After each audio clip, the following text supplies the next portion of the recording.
Bueno, buenas tardes a todos formalmente, nuevamente. Bienvenidos a este nuevo encuentro de contratos en particular. Agradezco a todos los que pueden estar del otro lado. Gracias por el tiempo, por estar ahí.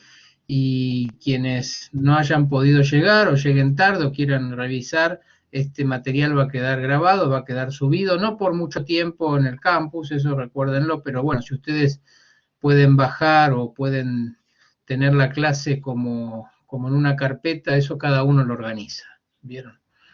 Tengan presente esto, que no es por mucho tiempo que va a quedar grabado, por el tema de la memoria, los recursos informáticos con el que cuenta también el campus y el sistema que maneja la universidad. Ténganlo presente. Dicho esto, vamos a ir al tema de hoy que les propuse para poder dialogar, y que es el tema de el poder y el mandato, ¿sí?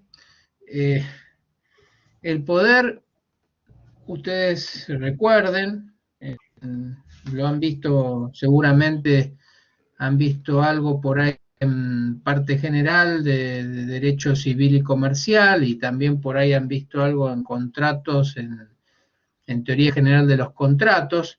Cuando hablamos de poder estamos hablando de un acto de representación, y este acto de representación es voluntario, es decir, en la representación, si ustedes recuerdan, a partir del artículo 358, en el libro primero del Código Civil y Comercial de la Nación, artículo 358, como les decía, el legislador ahí dice cuáles son las clases de representación. Y dice que, recordando un poco, que la representación puede ser legal, orgánica y voluntaria. La legal resulta ser aquella que la ley le ofrece, me parece, perdón, me parece que hay algún micrófono abierto. Ahí está, gracias. La representación legal, les decía, es aquella que ofrece el legislador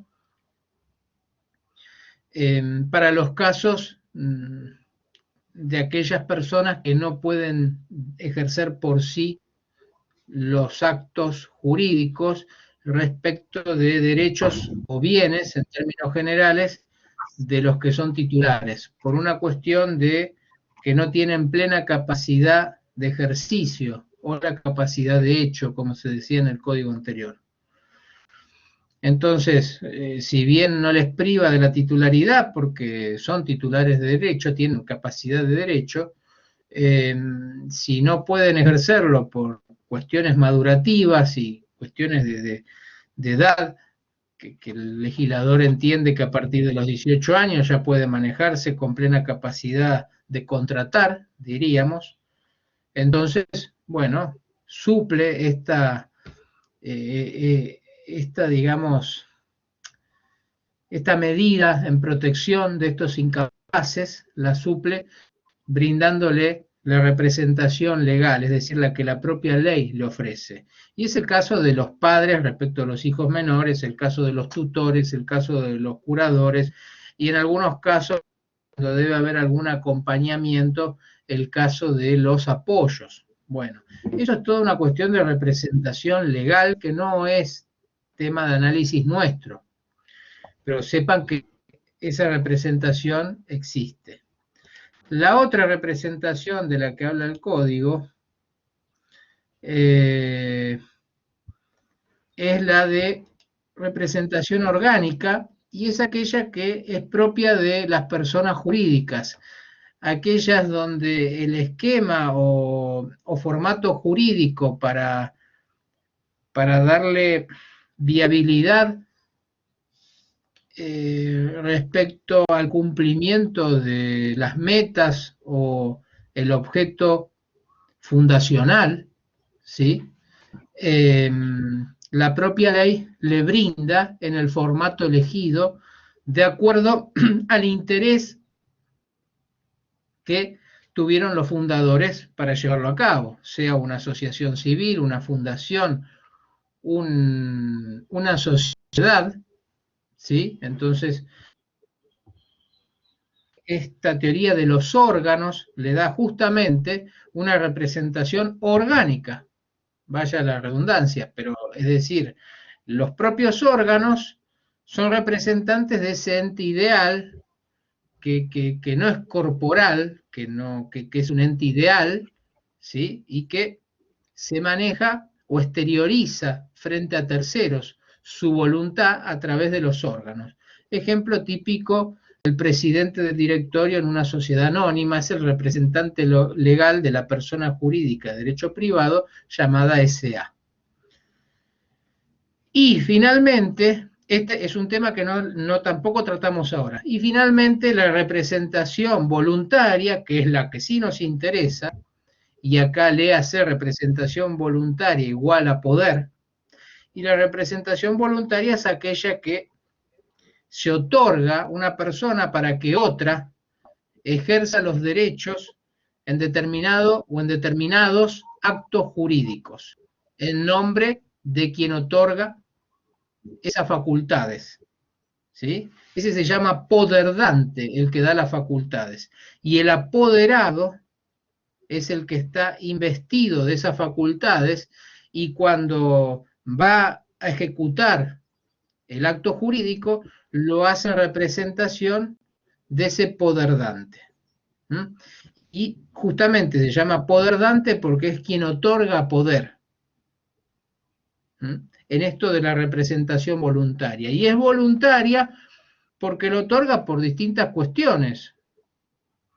Es decir, que son subjetivas. Puedo dejar a alguien apoderado porque viajo fuera del país, puedo dejar a alguien apoderado por una cuestión de comodidad para no trasladarme a firmar los documentos y aquel puede firmar por mí. El caso, por ejemplo, de nosotros los abogados cuando actuamos en juicio, podemos actuar con poder de nuestro cliente, entonces cada vez que firmamos, sea digitalmente o en firma hológrafa, es como si nuestro cliente estuviera firmando en ese mismo escrito o en ese mismo token y lo hacemos nosotros, ¿sí? Pero lo hacemos en nombre de nuestro cliente. O aquel que tiene que comprar o tiene que vender algún bien registrable, acompaña al poder y dice, bueno, acá tengo las facultades para vender el departamento de fulanito de tal, que es mi familiar, que ahora por distintas circunstancias está en Europa, o me mandó un poder de allá, ¿sí? No pudo venir con el tema de la pandemia, y entonces por correo postal me envía el poder, y yo acá ejecuto los actos jurídicos que me haya encargado. Es decir, es el encargo de ejecutar determinados actos jurídicos. En eso se diferencia el poder, de alguna manera, de la prestación de un servicio. La prestación de un servicio, más que nada, es un hacer, ¿sí? Pero yo estoy brindando en nombre propio ese servicio. Y ese servicio puede ser material, es decir, puedo pintar una casa, acá no, acá me están haciendo un encargo de realizar un acto jurídico o uno más actos jurídicos en nombre de quien me hace el encargo de llevarlo adelante. ¿Sí? Bien, entonces, esas facultades son para realizar determinado acto jurídico. Lo que acá hay que diferenciar es que el poder o el acto de representación voluntaria es por naturaleza un acto jurídico, pero es un acto jurídico unilateral. Y acá viene este entrecruzamiento y esta relación que tiene el poder con el mandato. El mandato siempre es un contrato y como contrato es un acto jurídico bilateral en este caso. ¿Mm? Porque hay prestación y contraprestación, es decir, hay obligaciones de ambos lados, es decir, tanto mandante como mandatario. El mandante es aquel que da instrucciones para que otro realice también uno o más actos jurídicos, ¿sí? En interés, es decir, el mandante le hace un encargo al mandatario para que realice uno o más actos jurídicos en interés del mandante. Y ahora ustedes me dirán, pero ¿y acá cuál es la diferencia? En el otro hay un encargo y hay delegación de facultades para que lo realice a nombre del poder dante. Y acá también hay un encargo para que lleve adelante determinado acto jurídico o determinados actos jurídicos en interés de quien hace ese encargo, que es el mandante. Bueno, sucede que el mandato como contrato no confiere representación. En cambio, el poder confiere representación. El mandato es un contrato y el poder es un acto jurídico unilateral. Ese acto jurídico unilateral justamente es otorgado solo por una persona, porque es un acto jurídico unilateral, y es la persona del poder dante. De hecho, si ustedes quieren ver o visualizar esto, no necesariamente porque debe hacerse ante escribano público, ahora vamos a ir en cuanto a las formas, cómo debe ser ese acto jurídico de poder en cuanto a las formas. No hay que confundir siempre poder con una cuestión de tener que revestirlo de las formalidades de escritura pública, ¿sí? Una cosa es brindar facultades que no necesariamente tienen que ser ante escribano. Ahora vamos a ir a la forma. A lo que voy es, pero para visualizar, cuando uno va y la forma es la escritura pública y va a otorgar un poder, ustedes van a ver que va solamente el poder dante. No va quien va a ser apoderado. El apoderado luego retira el instrumento o se lo mandan por correo. Imagínense, estoy en Bariloche y yo hago un poder acá, se lo mando a mi sobrino en Bariloche y le digo, bueno, comprame tal casa a mi nombre. Lógicamente la transferencia de dinero y demás por cuenta bancaria o como sea. Pero digo, yo no necesité del asentimiento de mi sobrino para que me compre o para otorgar el poder. Lo hice unilateralmente, fui a la escribanía solo y luego se lo despacho por correo. ¿Se entiende? Entonces, esto es importante que lo adviertan. Y el mandato, bueno, entonces, ¿cuál es la diferencia? Y que el mandato también yo le encargo a mi sobrino, pero miren la diferencia. Yo le encargo a mi sobrino por mail o también por una carta, correo postal, comprame ese departamento a mi nombre. Bueno, si no tengo poder no lo voy a poder hacer, pero yo lo puedo comprar y vos me lo encargaste, o sea, actué en tu interés, pero no en tu nombre, así que luego después lo tengo que transferir a nombre tuyo. ¿Se entiende? ¿Y dónde hay una confluencia acá entre poder y mandato? Es que la mayoría de las veces el mandato incluye el poder. A ver si se entiende esto. Es decir, yo doy un mandato, doy instrucciones, hago un encargo para que actúen en interés mío, que soy el mandante, pero a su vez otorgo poder, es decir, celebro el mandato con facultades, con poder. Entonces el mandato es con representación, y eso es lo que pasa en la mayoría de los casos. Pero puede haber un mandato sin representación. Y ahí, a ver, creo que entró algo en el chat, perdón, ¿eh?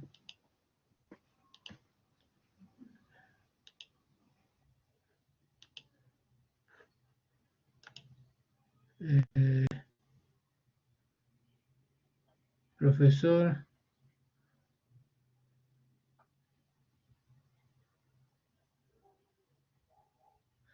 No, bueno, si yo estoy, depende. Ahora vamos a explicar. La cuenta bancaria la puedo sacar en nombre conjunto o indistinto. Sí, ese sería una cotitularidad. Eso sería una cotitularidad.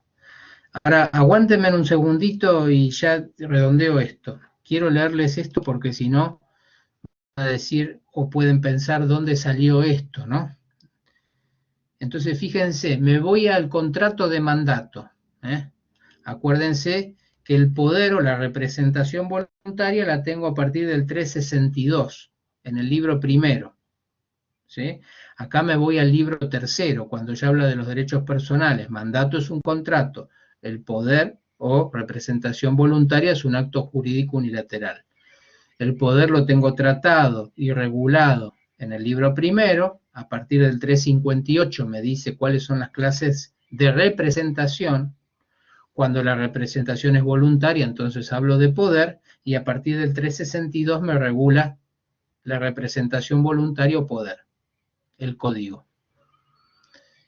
Y cuando me voy a mandato, justamente me voy al libro tercero, porque como dijimos, el mandato ya es un contrato nominado, está en el catálogo o en el repertorio de los contratos típicos que me ofrece el legislador.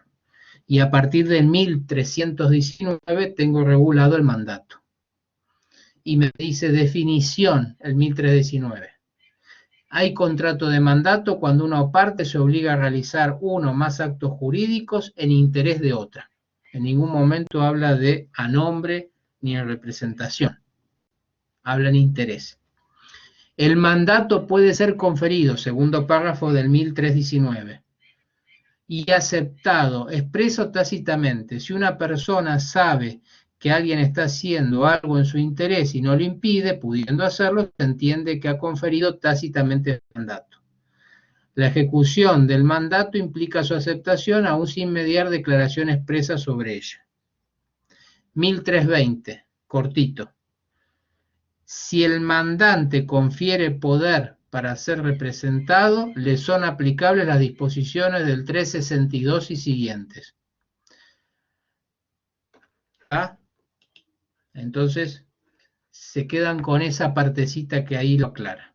Una cosa es el mandato y otra cosa es el poder. El mandato puede ser con o sin representación. Si es con representación, entonces no solo actúa en interés del mandante, sino que también lo representa. Entonces el mandante es guión poderdante y el apoderado es guión mandatario. Entonces vamos a tener por un lado el mandante como una de las partes del contrato, que es el que hace el encargo para que realicen uno o más actos jurídicos en su interés, y si es con representación, ese mandante también va a ser poderdante, porque confiere para que lleven adelante ese mandato, confiere también facultades para que actúen en nombre del mandante. Y ese mandante entonces es mandante y poderdante. Y del otro lado tenemos al mandatario como la otra pata del contrato, la otra parte del contrato, que a su vez, si el mandato es con poder, él va a ser el apoderado también, o ella va a ser la apoderada también. ¿Lo ven esto? Bueno, no sé si alguien le había levantado la mano, podemos hacer una pequeña interrupción, o le evacuaron la pregunta en el chat.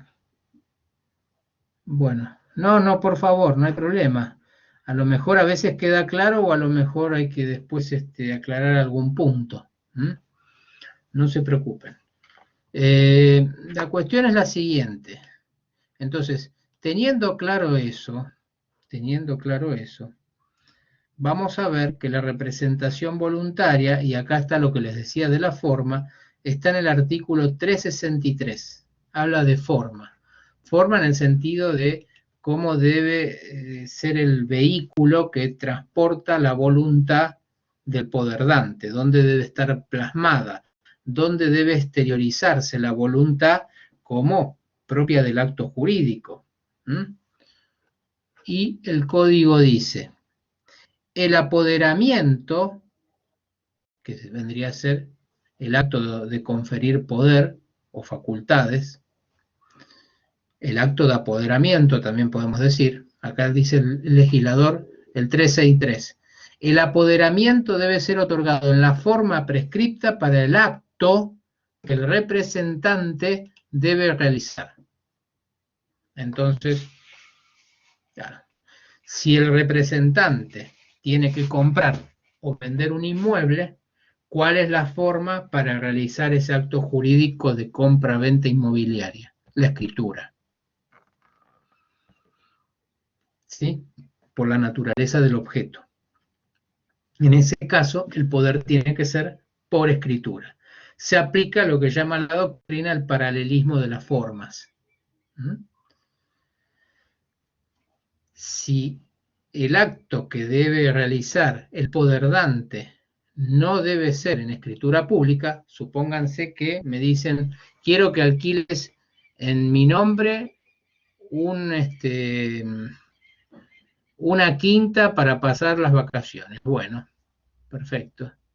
¿Cómo debe ser la forma de la locación de inmuebles? ¿Es formal? Sí, formal en el sentido que la ley me impone una determinada forma, que debe ser escrito.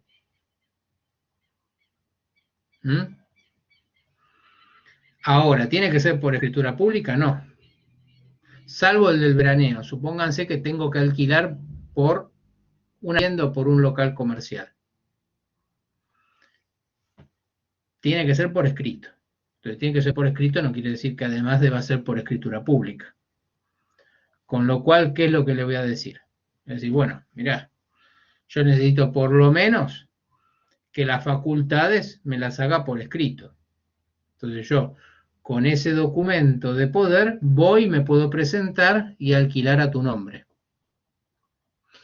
Porque, ¿qué pasa? Los actos se ejecutan siempre por derecho propio, a título personal. La excepción es que yo actúo en nombre de un tercero. Entonces, toda excepción debo probarla. ¿Cómo pruebo?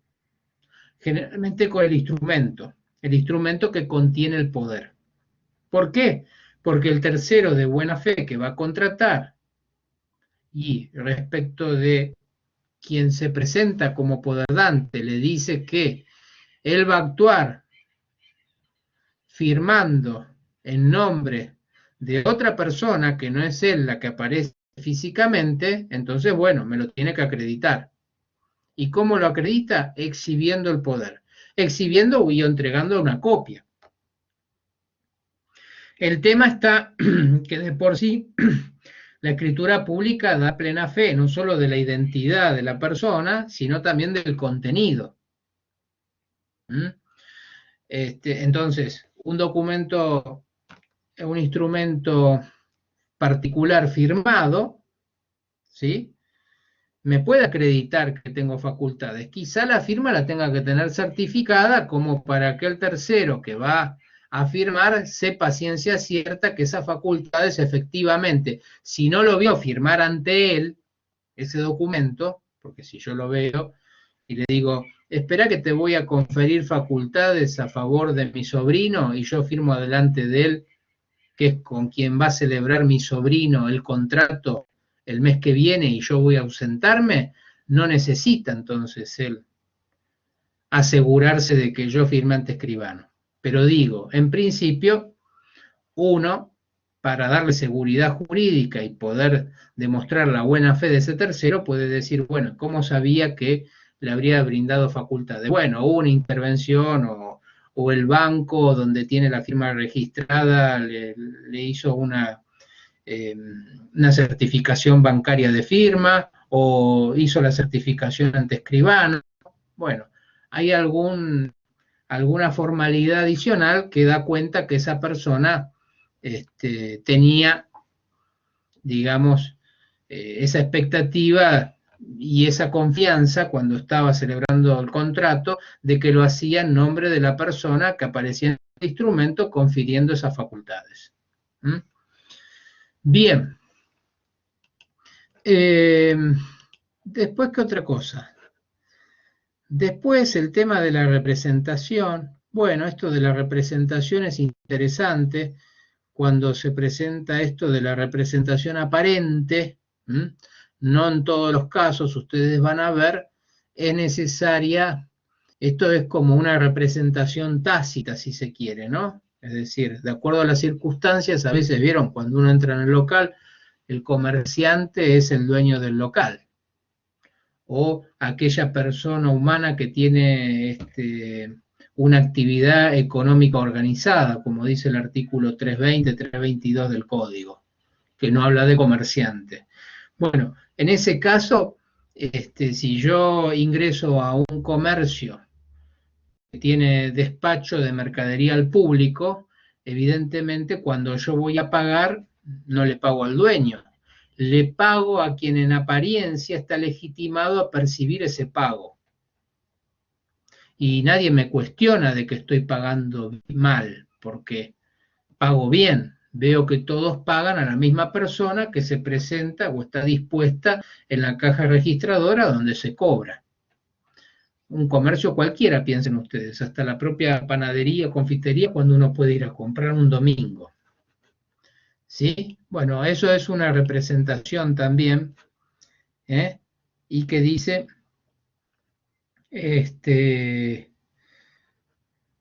por ejemplo, el inciso B del 367.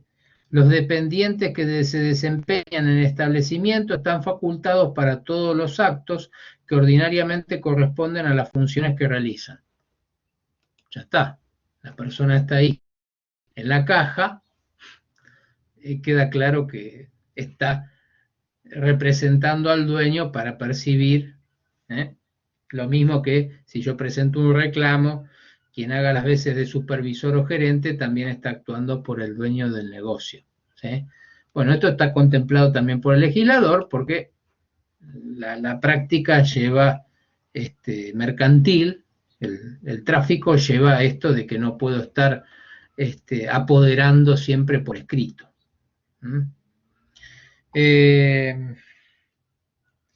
Bueno, después fíjense que acá tienen obligaciones y deberes, el representante. Esto también se replica en el mandato, justamente porque, por ejemplo, obligaciones del mandatario, estoy hablando en el 1324, el mandatario está obligado a, ¿sí? Y dice, por ejemplo, rendir cuenta de su gestión en las oportunidades convenidas o a la extinción del mandato, el inciso F, ¿sí? Es decir, si yo administro dinero porque tengo facultades para, ¿cómo les puedo decir? Tengo un poder para vivir y al mismo tiempo las instrucciones hacen al contrato de mandato. Entonces, de alguna manera, el inciso F me está diciendo, mire, usted tiene que después rendir cuentas. En qué gastó, en qué lo imputó, etcétera. ¿Sí? Y fíjense, cuando habla del mandante, está obligado a, el 1328, fíjense el inciso C, liberar al mandatario de las obligaciones asumidas con terceros, proveyéndole de los medios necesarios para ello. Lo tiene que liberar, ¿vieron? Es decir, te compré el automóvil que me pediste, que era un automóvil antiguo, que vos lo viste por Mercado Libre, y la persona vivía en Misiones, y yo estoy acá, hay un familiar, y me pide que lo compre. Bueno, lo compré, pero me dijo, mirá, solamente con transferencia, bueno, hacer la transferencia a mi tío, no, tiene que firmar en el registro. El 08 lo firmás vos con un poder, porque te lo pide el registro de la propiedad automotor, o lo firmás a tu nombre. Bueno, no tengo poder, perfecto, listo. Yo no te lo entrego sin la transferencia. Compro el auto antiguo a mi nombre, después le digo, a ver, tío, desobligame porque resulta que yo compré por el inciso C del 1328 y era un mandato sin representación, lo compré en tu interés, porque vos me hiciste el encargo, acá tengo el mail, tengo el giro del dinero, ¿sí? Pero bueno, yo no lo quiero tener a mi nombre. Entonces, implica una responsabilidad. Liberame, inciso C del 1328. ¿Lo ven? Ahí no compré con poder. ¿Por qué? Porque el mandato no implica por sí mismo un acto de representación, sino que implica el contrato, las instrucciones, donde yo voy al detalle, donde incluso te digo qué comisión vas a cobrar. Son cuestiones que hacen a las partes, no hace el acto de representación en sí. El acto de representación en sí es para que el tercero sepa que va a contratar con quien otorgó esas facultades, nada más. A veces se deslizan en el propio instrumento algunas instrucciones y eso da la pauta que la representación tiene un mandato. Está íntimamente relacionado y les diría que en el 99% el mandato es con representación. Pero puede no serlo, porque no pude otorgar un poder o por X motivo y, ¿sí? Y solamente pedí ese encargo que actuaran en mi interés, pero que no pude otorgar facultades. Pero eso conlleva un vínculo jurídico, que al ser bilateral respecto de los efectos, porque como contrato siempre fue bilateral, por lo menos puede ser plurilateral, recuerden, ¿sí? Pero además, respecto a los efectos, entraña obligaciones para ambas partes, en este caso mandante y mandatario, ¿sí? Y algunas de ellas están acá explicadas y responden a esta posibilidad de que el mandato se otorgara sin poder, sin representación. Como lo dice el segundo artículo cuando empieza a hablar de mandato, que lo explica el artículo 1320. Dice bien clarito cómo puede ser el mandato, con o sin representación. Después puede haber algún poder sin mandato. Bueno, puede ser. Si uno quiere pensar en algún poder sin mandato, porque mandato vimos que puede haber sin poder. Ahora, algún poder que se otorgue, es decir, alguna representación voluntaria sin mandato, bueno, podemos pensar, imagínense, o ustedes visualicen a alguien de su familia o alguna amistad que está casado por el régimen de la ganancialidad o de la comunidad de bienes. ¿Vieron? Cuando compra no hay problema. Compra uno solo del matrimonio, pueden ir los dos y compran en condominio, no hay problema tampoco. Digo, compra uno solo y después quiere vender. Cuando quiere vender, ahí sí tiene que llamar al no titular para que le dé el asentimiento conyugal. Es la conformidad para la venta. No tiene disponibilidad del bien, pero tiene como un derecho de veto, si se quiere verlo así, en esa comunidad de bienes por razones de oportunidad. Si dice, sí, vendamos. Entonces, el asentimiento conyugal viene a significar eso, para no usar la palabra representación y no marearlo. Entonces, cuando resulta ser que por algún motivo, también por cuestiones de comodidad o por cuestiones de las circunstancias, yo quiero vender el automotor o el departamento y el cónyuge o la cónyuge se va a ausentar. Le digo, déjame un poder respecto de este bien particular que quizá se tenga que concretar la transferencia cuando vos estés afuera en un congreso, no sé dónde, porque tiene que dictarlo en tal época.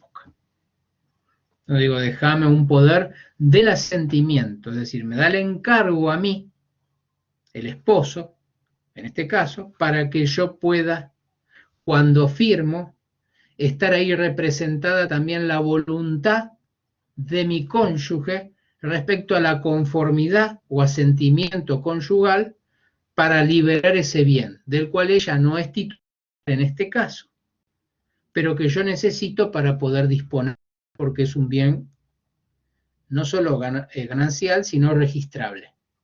y la ley dice que ahí el cónyuge no titular también debe dar la conformidad, no solo quien dispone que es el titular.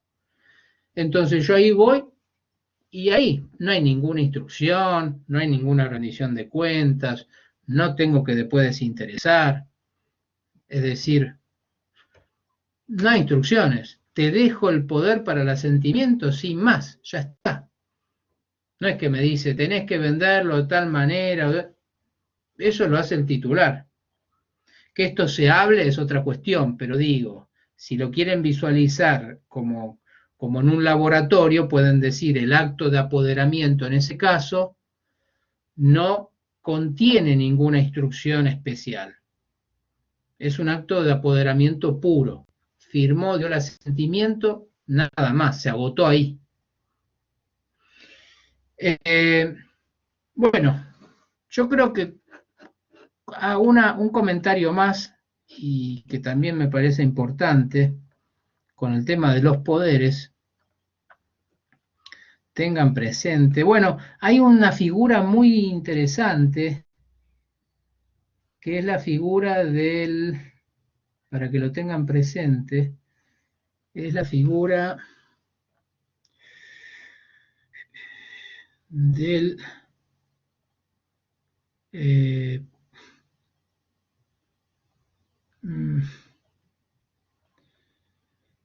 acá está, que es la figura en el artículo 380, digamos que el poder y el mandato, de alguna manera uno cuando, desde ya el poder es unilateral recepticio, es decir, está destinado a que otro después haga algo. El caso del asentimiento, el caso que tiene un mandato y tiene que ejecutar el mandato. Pero digamos que hay un marco de confianza en este tipo de contratos.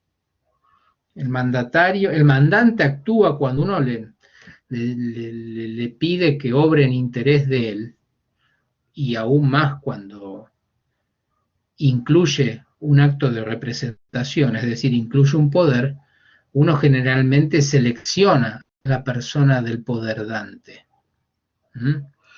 Es un negocio de estos que son intuito personae, es decir, es relevante, por no decir esencial, la persona del poder dante o del mandatario. Con lo cual, si yo tengo dudas en algún momento, este contrato tiene situaciones o causales de extinción distintas o particulares. Si bien es un contrato en particular, tiene situaciones particulares que se visualizan, y es el modo de extinción. El modo de extinción, cuando tiene que ver con el tema de que la persona muere, se extingue el mandato. ¿Por qué? Porque yo deposité en esa persona. Es decir, no es que los sucesores universales vienen los hijos a actuar porque suceden los derechos. No, no. Es un caso típico donde se extingue, porque se extingue el contrato con la persona. Me interesaba y yo conocía al padre de familia. Los hijos, la verdad, yo pienso que siguen la trayectoria que el padre, pero no los conozco, no tengo el detalle en bien, no tuve mucho trato, con lo cual esto está implícito. Y asimismo, la pérdida de confianza que puede también entrañar circunstancias determinadas en la dinámica de este contrato, donde yo puedo perderla. Entonces también tiene esta figura o esta modalidad de extinción, que además de que con la muerte, también con esa pérdida de confianza que se traduce en la revocación, es decir, yo ya no confío más, voy a revocar ese mandato. Y sin dar explicaciones. ¿Sí? Debo desinteresarlo, recuerden que lo debo desinteresar, debo cubrir los gastos, tengo que cumplir con la parte que hasta ese momento estaba pendiente del contrato porque era bilateral. Además de bilateral, recuerden que como es civil y comercial, ¿sí? El legislador optó porque se presume oneroso. el contrato. Entonces, es decir, hay alguna comisión, hay alguna retribución al mandatario por su actuación, ¿sí? Entonces, imagínense, es bilateral, además es oneroso, pero puede ser bilateral y no ser oneroso. A un pariente no le quiero cobrar, ¿sí? O es mi padre que se fue al exterior, ¿sí? Me puede otorgar a mí un poder y instrucciones, el mandato, pero bueno, es gratuito, perfecto. Es autonomía de la voluntad, puedo decir lo contrario. Pero a lo que voy es a esto, que si hubo un acuerdo, el principio por la parte general es que lo que fue hecho de común acuerdo no se puede deshacer unilateralmente. Pero vieron, acá sí, unilateralmente con la revocación. Y lo mismo el mandatario con la renuncia. Puedo decir, mirá, hasta acá era digno de que yo lo representara, pero me voy a correr ahora, o me di cuenta de tal cosa, o yo lo hacía porque pensaba, es decir, son cuestiones subjetivas, deben estar expresadas, deben estar justificadas en esa renuncia o en esa revocación, no, sin expresión de causa, simplemente guardando los términos de buena fe, no ser intempestiva y demás, es decir, no puedo poner en riesgo algún negocio que estoy pronto a cerrar y decir ahí renuncio. ¿Se entiende? Pero tiene estas particularidades este contrato que se destacan en lo que es la extinción en general de lo que fue acordado. Acá unilateralmente se permite esto por estas razones que explicábamos. Bien. Y acá hay un artículo que se los dejo para que ustedes lo tengan presente, que es el 381, que dice oponibilidad terceros. Van a ver que cuando hablan de derechos y obligaciones, en el mandato también está la figura del mandato y del poder irrevocable, justamente es la excepción a la revocabilidad, ¿sí? Pero hay situaciones, cuando hay un interés particular en juego, ¿vieron? Cuando es sobre un negocio especial, es decir, que no es un mandato general, y cuando tiene un término señalado, es decir, es temporal, porque yo puedo hacer un mandato para que la otra persona administre y no pongo fecha de finalización. ¿Sí? ¿Por qué? Porque yo puedo revocarlo, puedo decirle hasta acá llegaste. ¿Sí? Puede ser, es decir, puede ser sin un plazo, ni expreso ni tácito, puede ser así, digamos, no me sale ahora el término, pero puede ser de plazo indeterminado, ahí está. Pero si va a ser irrevocable lo que por naturaleza es revocable, entonces la ley me dice, mire, usted para eso tiene que cumplir determinados requisitos. Y esto está en el 380, inciso C. ¿Sí? Dice, siempre que sea actos especialmente determinados, es decir, no puede ser un poder para muchos actos jurídicos, tiene que ser para un acto preciso, ¿sí? Limitado en un plazo cierto, 10 años, 5 años, 20 años, pero le tengo que poner un plazo, ¿sí? Y en razón de un interés legítimo que puede ser solamente del representante, ¿sí? Puede ser en mi interés. Resulta que a mí me vendieron algo por boleto, pero yo no pude escriturar. Entonces me dejan un poder irrevocable. Tengo interés ¿en qué? En que se me transmita en algún momento el dominio. No tenía dinero para pagar la transferencia en ese momento y me hicieron un poder a mi favor. Por 10 años respecto de un inmueble, en particular que es el que compré por boleto. Bueno, ahí tengo el requisito, los 3 requisitos. Lo convertí en irrevocable. ¿Por qué? Porque si no el que me da el poder, que fue el vendedor, me lo puede revocar. Y, digamos, cae en letra muerta lo que yo necesito para culminar el contrato de compra-venta, que es la transmisión de la propiedad de la cosa vendida, y que para ello necesito otorgar la escritura, porque ya tengo el boleto y estoy adentro del inmueble, pero me falta la escritura. ¿Sí? Bueno, en ese caso es un ejemplo de poder irrevocable y que lo pueden ver después en el ejercicio de la profesión. ¿Sí? Recuerden que esos 3 requisitos, eso del interés en particular, que sea de plazo cierto, es decir, que esté limitado en el tiempo y que sea respecto de un acto jurídico especial. Y el 381, para terminar, les iba a decir, tiene que ver esto con la oponibilidad a terceros. ¿Sí? Y fíjense lo que dice, las modificaciones, la renuncia y la revocación de los poderes deben ser puestas en conocimiento de terceros por medio idóneos. En su defecto, no son oponibles a terceros, a menos que se pruebe que éstos conocían las modificaciones o la revocación en el momento de celebrar el acto jurídico.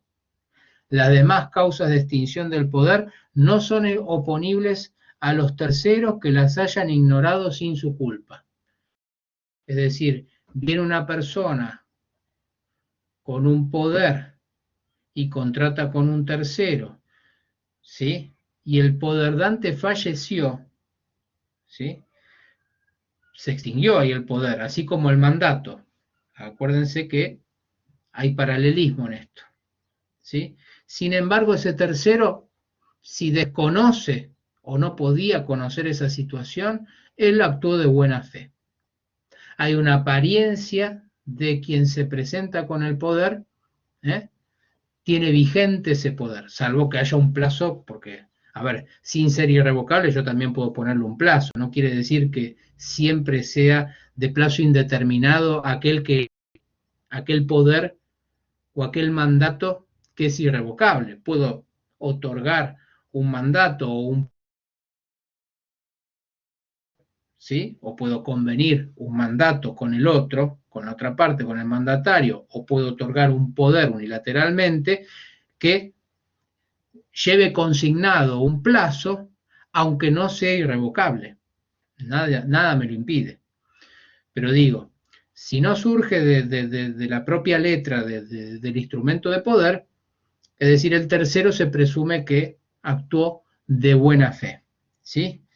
Y el tema de las modificaciones, la renuncia y la revocación es importante porque no tenemos un registro de poderes a nivel nacional ni a nivel local.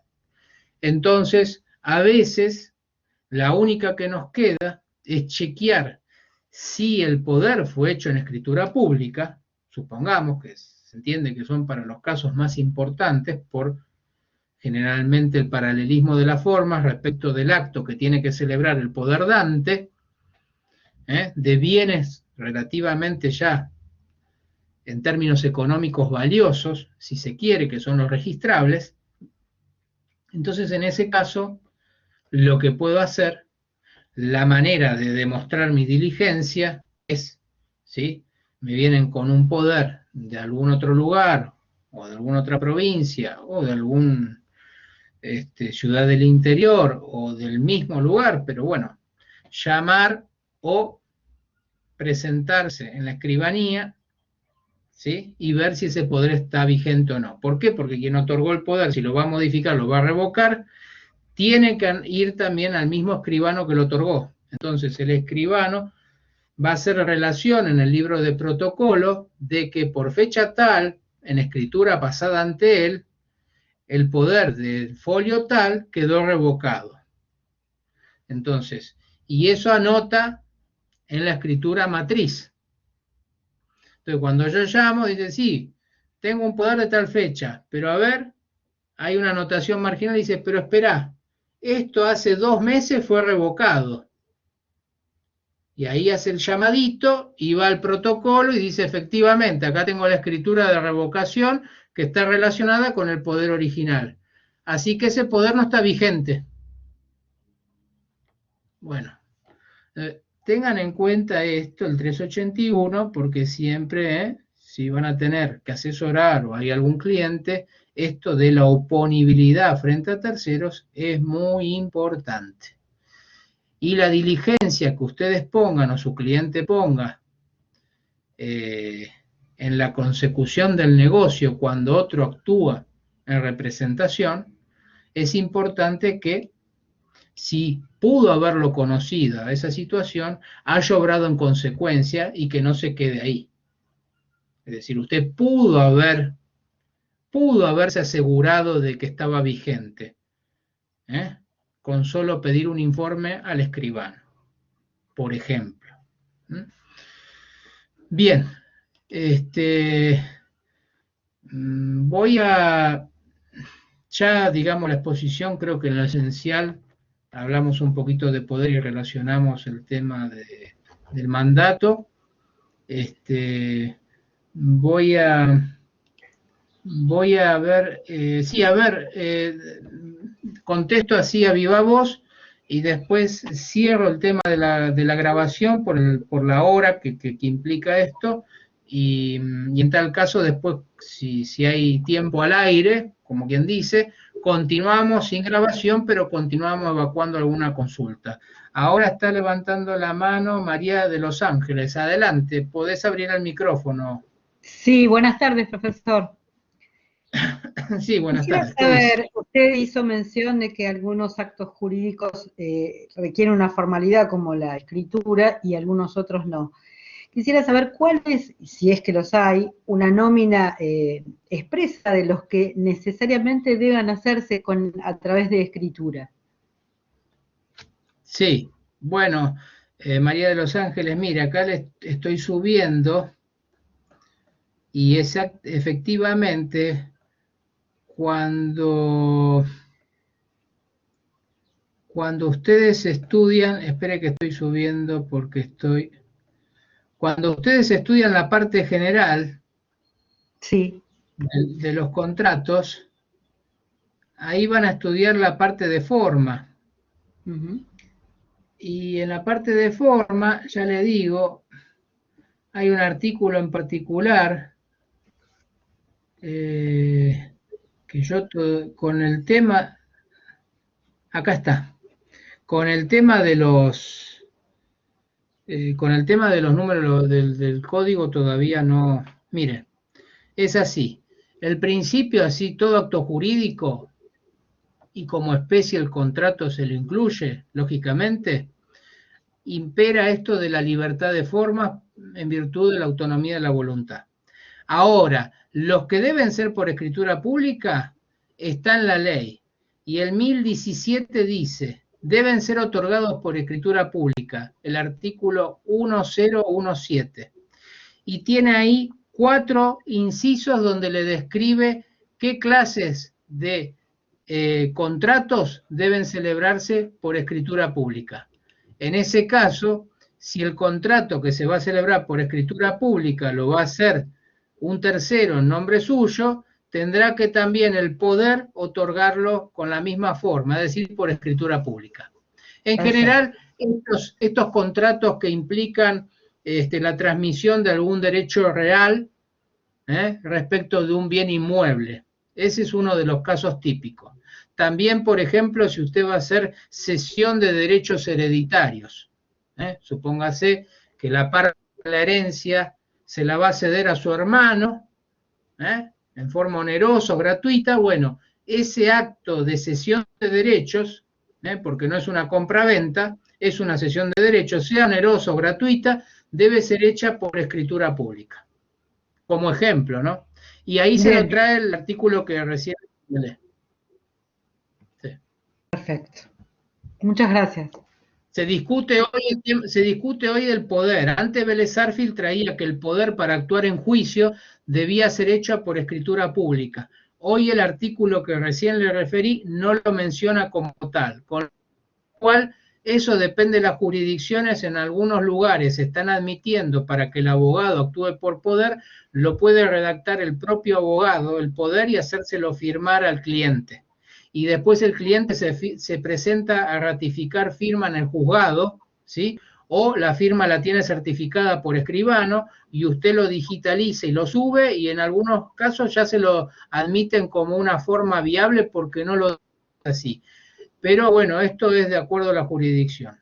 Por ejemplo, puede ser en provincia de Buenos Aires, distintos departamentos tienen distintos criterios.